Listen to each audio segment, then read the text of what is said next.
Hey everybody, Nick here, and today we're going to do a little disassembly and maintenance on this guy right here. This is the Spyderco Smock, which is a version of the Smock SK23 that has been done as a production knife by Spyderco.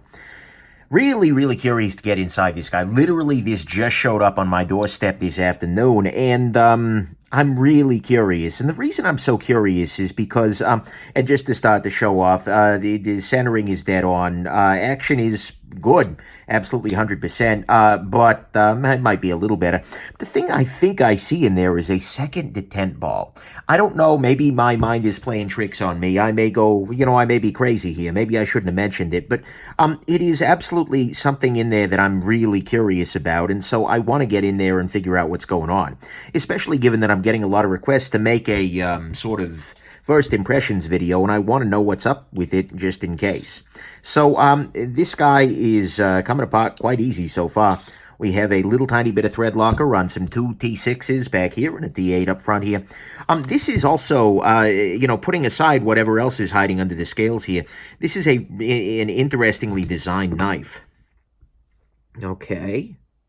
The second detent ball, if anything, would be on the other side here. But what we can see here is that this is using a button-based compression lock. So instead of, on most compression locks, it's actually backwards relative to most compression locks. But usually you reach in there and you manipulate this leaf on its own. But in this case, there's actually a little button in there that helps to pop the compression lock over, out of the way when it's time to do that. In my opinion, that is the very best way to do a compression lock. I think that works better than anything else, out there. I really like the button-based compression lock, but yeah. So there we go. And on the inside here, we see it is a Daichung Spyderco in general here. We have what appear to be full liners. We have steel. We have bearings in here. And let's pop this loose. Whoa. Well, yeah. All right. I'll be damned. So I was right. This little ball just came out of here. This is an important little ball, I imagine. But what is this ball riding on? Is that a spring? Okay, let me kind of zoom in here a little bit to show you what's going on. Oh, there went the stop pin. That's okay. We'll put that back in position later on. So this little ball here is nestled into... We have right here the detent ball that is based on the compression lock. That is the normal detent ball for this knife. Whoa there. I need tweezers. Tweezers? Come here, tweezers. So then, secondary to that, there is this second detent ball right here, which is completely and totally... Whoa there. Don't go somewhere, ball. Is that a spring in there? This second ball goes into this little hole here. And that was the other thing I was noticing. There is a second detent on this knife. You can see here there are two detent ball holes, two detent ball tracks. Is that a spring in there? Holy crap, that's a spring in there. Spyderco has added additional detent to this knife by including a second spring along with this other ball bearing here, which fits on top of that spring. And these two things combined add additional detent to the knife. This is actually really neat. I'll keep talking as I clean here. A major issue that we've had with compression lock flippers out of Spyderco's Daichung plant is a lack of detent, and this is the way to a way to fix that. I don't want to say it's the way because there were probably many ways.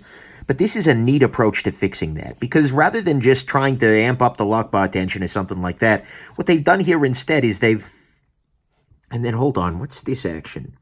So this goes into this hole here, and then on this side, was there another piece that fell out of here at some point? Oh, no, this little piece right here goes into this track over here, and that way, so the blade is being held in place on both of those dimensions. Okay, I'm sorry, folks. I've got digressed there. But that's a really nice little approach to actually increasing the amount of detent that this knife has, because now you've got two different things pressing into holes on the blades, trying to prevent the blade from opening. And that makes this guy... frankly, it makes the detent pretty solid. The detent is good here. This is so weird. I think what I'm going to go ahead and do, and I hate to, work a bunch of people up, but I may just release this disassembly video like right now so people can see inside this, because this is a really neat approach. And then I'll release the actual review down the road here as we're doing this. But yeah, that's neat. That's really freaking neat. So if you see this disassembly video and you're thinking, well, Nick, does that mean the review's coming today? No, it doesn't, unfortunately. But I want to get this out there because that's awesome. So they're using this spring and the ball that's mounted into this spring here to increase the force holding the knife closed, and therefore to increase the dent strength, which will make it a better flipper, which it is, by the way, a very good flipper. And then on top of that, it's on bearings, and it's, I mean, aside from those little details, it's a pretty decent knife. I mean, the construction is fine. We can see it's the Spyderco peel ply carbon fiber, where it's some carbon fiber on top of the layer of G10. It bugs some people, doesn't bug me, whatever. Let's go ahead and let's do some knife pivot lube here, why not? Then oil work just as well, but in this case, switch it up. All right, so I'll go ahead and put some lubrication right there on the pivot as well. I'm wondering whether this is actually going to be a little smoother once I get up in here, just because, well, I mean, very often somebody doing this with putting in more time than the factory can afford to do can sometimes smooth things out, and also sometimes some lubrication, additional lubrication can help the process. But, all right, so then reassembly becomes more of a question.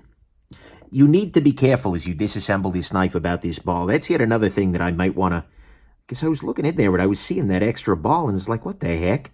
Like, because other companies have done things like this. Emerson Knives had a separate little detent ball on to add, so it had two detents, and so they could tune the detent independently of the rest of it. That was a neat approach, but yeah. So, okay, I've now re-lubed the detent ball tracks, which is entertaining. I never thought I'd be saying that about a Spyderco. Hey, detent ball ramp. Cool. Which detent ball? I guess this one never actually leaves the blade. Okay, so that makes sense. Now, this is where it's going to get sketchy, because I need to put this little tiny ball here, and actually I'll clean off the little tiny ball here. I need to put this little ball back onto its spring. Are my tweezers magnetized? Freaking course they are. All right, I'll deal with that later. So I need to make sure this stays in its position. I also need to make sure the stop pin is properly located here. How does that live? That goes... And then I need to clean this off while I'm thinking about it here. So the stop pin... Actually, you know what? I'll install the stop pin in this liner because it's the D-shaped one. So that way when I put everything back together, we should be okay. Now, next step here is to get the blade into position. So what I need to do here is just, yeah, because, okay, that's why there's not two detent ball ramps. It's because the second detent ball never leaves the blade. It just sits there. It ends up there. So, yeah, let's go ahead and put this down here. Then as long as I keep this sort of roughly in position, the ball shouldn't fall out, he says, optimistically. Then I'll drop this. Yeah, I'm going to go ahead and release this video tonight. Just because this is really cool. This is so freaking weird and different. Well, maybe not so freaking weird and different, but it's freaking weird and different. It's different from what Spyderco has done in the past, and, I respect that they're not even, like, hyping this up or anything. I mean, they're advertising the knife, but they're not like, hey, check out our new, mega double detent system, power detent or something. No, they're just dropping this like low key, like, oh, hey, we're making the detent better. Enjoy. That's kind of cool. I wonder if that's what delayed this guy. This guy had a little bit of a delay situation. This didn't land nearly as quickly as I think a lot of folks hoped or anticipated it did, or it would, that is. Okay, so I've got this all put together. Now what I do is I grab Loctite here. That was actually easier to get that ball into place than I thought. Oh, man, that's neat. So you've got a second detent ball in there. And the spring tension is what controls that second partial detent. And then you have to just align things properly. Okay, so I'm just tightening this down for the moment. Just to keep everything that's over-tightened, no doubt. But Then slide things in there. Yeah, you know, it's not that often that I see something inside a knife that's like, whoa, what the heck? And in that case, there was. Nice. Nice. Wonder whose idea that was, because I don't think the Smock SK23 had that. But this does. Okay, we are dead center. Maybe a little tighter than we need to be. Let's back this off a bit.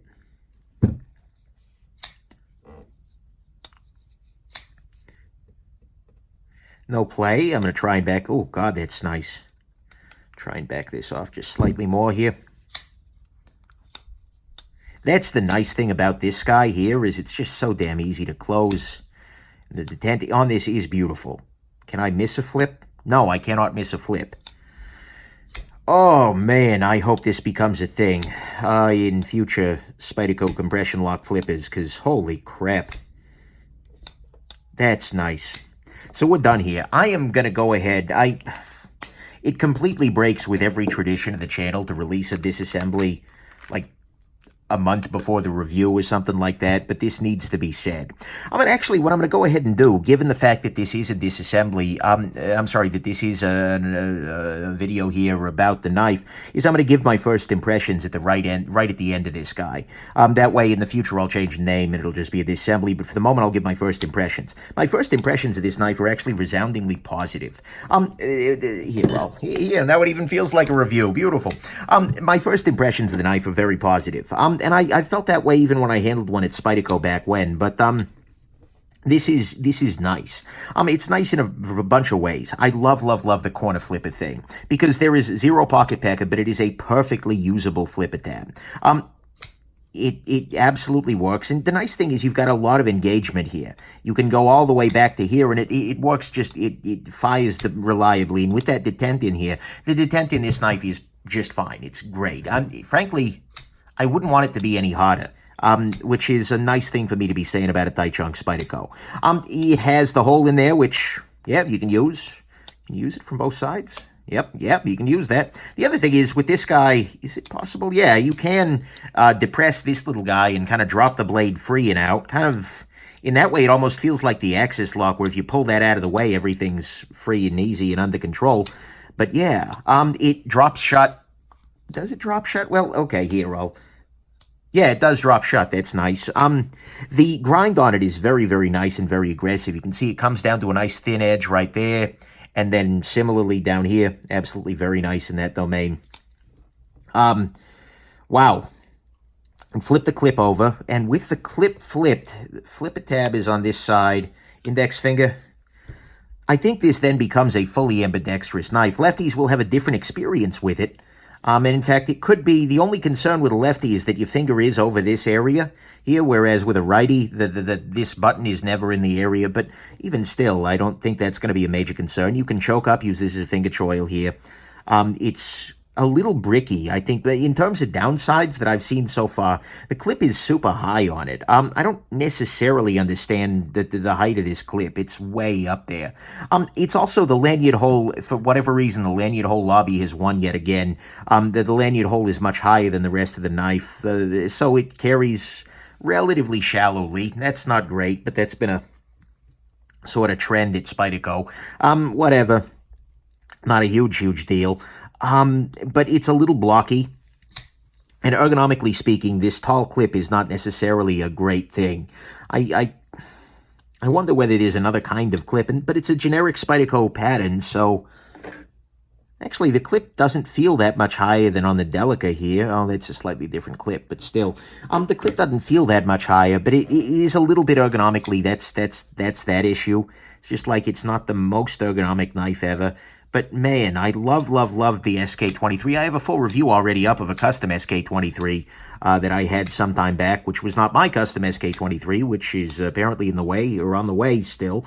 But nevertheless, wow.